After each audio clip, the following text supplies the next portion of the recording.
DMK అంటే ద్రవిడ మున్నేట్ర కజగం పార్టీకి అనుబంధంగా ఉన్నటువంటి కాంగ్రెస్ కమ్యూనిస్టులు ఈ కూటమిని కాదని ఏఐఏడిఎంకే ఆల్ ఇండియా అన్నా ద్రవిడ మున్నేట్ర కజగం పార్టీకి సంబంధించినటువంటి ఆ, దాంతో పొత్తు పెట్టుకున్నటువంటి భారతీయ జనతా పార్టీ ఆ మధ్యన ఇద్దరి మధ్యన విభేదాలు వచ్చినా మళ్ళీ కలుసుకున్నారు.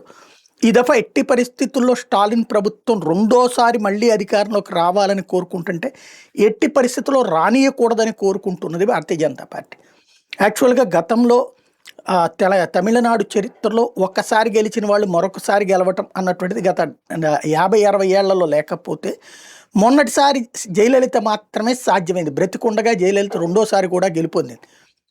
అయితే ఆ తరువాత జయలలిత మరణం తర్వాత కకావికలమవుతున్న పార్టీ పళనిస్వామి, పన్నీరు సెల్వం, శశికళ, దినకరన్ ఇట్లా ఎవడికి వాడు పార్టీని చీల్చేసేటటువంటి సందర్భంలో నరేంద్ర మోడీ సూచనల మేరకు రంగంలోకి దిగి అమిత్ షా దాన్ని చక్కదిద్దాడు.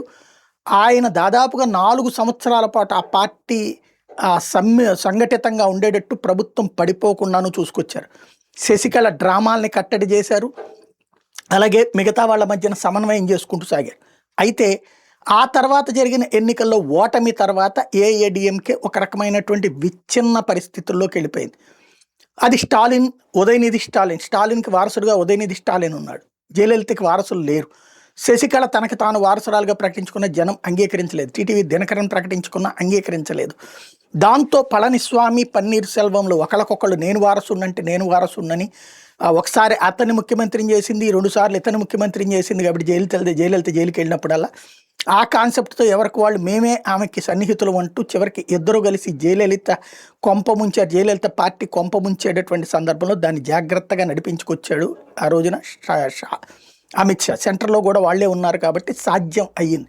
అయితే ఎన్నికలు అయిపోయాక ఓటమి అయ్యింది. ఓటమి తర్వాతన పార్టీ ఇక్కడ భారతీయ జనతా పార్టీలో అన్నామలై రావడాన్ని జీర్ణించుకోలేక పళనిస్వామి తొక్కేసేటటువంటి ప్రయత్నంలో విభేదాలు వచ్చిపోతే ఇప్పుడు అన్నామలైని పక్కన పెట్టడం ద్వారా అక్కడ వాళ్ళతో క్లోజ్గా ఉండేటటువంటి నాయకుడిని దగ్గర ఉంచడం ద్వారా బీజేపీ అధ్యక్షుడిగా పెట్టడం ద్వారా ఒక వ్యవస్థ సెటరేట్ చేసుకొచ్చారు. ఇప్పుడు ఎట్టి పరిస్థితుల్లో స్టాలిన్ దించడానికి ఏఐఏడిఎంకే కూటమిని జాగ్రత్తగా ప్లాన్ చేసుకొస్తున్నారు. పిఎంకే పట్టాలి మక్కల్ కచ్చి ఇప్పుడు ఆ పార్టీ అంశుమని రామదాస్ వచ్చేటప్పటికి కేంద్రంలో మంత్రిగా ఉన్నారు. వాస్తవంగా ఏఐఏడిఎంకేతో విడిపోయినా కూడా పిఎంకే కేంద్రంలోని బీజేపీ ప్రభుత్వంలో ఉంది, బీజేపీతో కలిసి మూవ్ అవుతున్నది.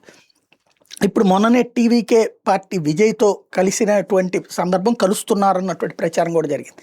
కానీ ఆ తర్వాతనే ఈయన మేనేజ్ చేసుకొచ్చినట్టున్నారు. ఇవాళ పళనిస్వామి ఇతను పిఎంకే చీఫ్ అంశుమని కూర్చుంటాం ఏఐఏడిఎంకే కూటమిలో చేరుతున్నట్టు ప్రకటించడం ద్వారా తమిళనాడు రాజకీయంలో కీలకమైనటువంటి ఘట్టం ముందుకొచ్చింది.